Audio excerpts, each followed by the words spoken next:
Testing God. Should you do it? There's a passage in the first epistle of John, chapter 4. Beloved, do not believe every spirit, but test the spirits whether they are of God, because many false prophets have gone out into the world. This is a passage that Swedenborg himself took very literally and applied it to his own spiritual awakening. But there are plenty of other passages in the Bible that talk about testing in a positive way. First book of Thessalonians, chapter 5. Test all things, hold fast what is good. In Isaiah chapter 7, King Ahaz is criticised for not testing the Lord.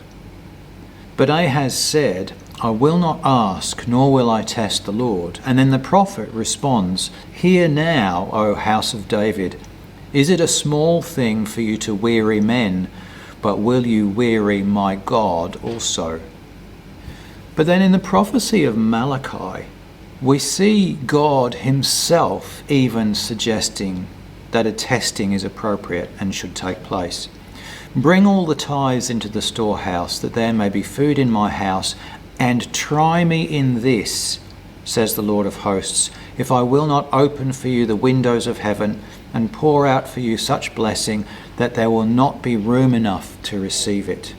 And also in the Old Testament we have the story of Gideon, who repeatedly tests God when he is first called to act as a judge and a leader of the children of Israel.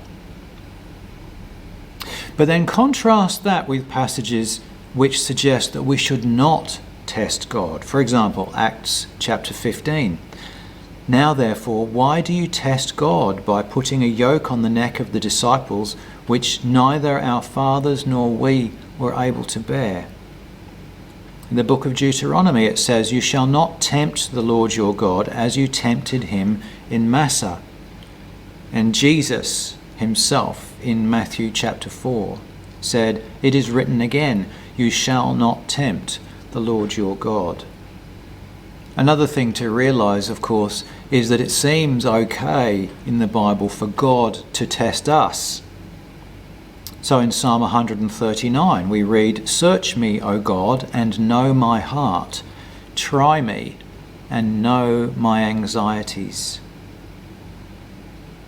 So how do we navigate these seemingly contradictory passages? Well, the way I look at it is this.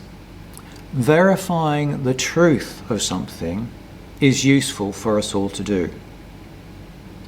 But knowing something to be true and seeing what you can get away with is something entirely different. For example, take a friendship or a close relationship. I think it's perfectly okay, in fact it's absolutely necessary in the early stages of establishing a relationship to verify that you can trust the person with whom you are forming that relationship. There are plenty of people in the world you cannot trust, and you need to run rather than walk away from them. So you need to verify the people with whom you form a relationship. But once you've established a relationship, once you have established a trust, why would you do anything which would jeopardize that? That's the kind of testing that I think the Lord discourages.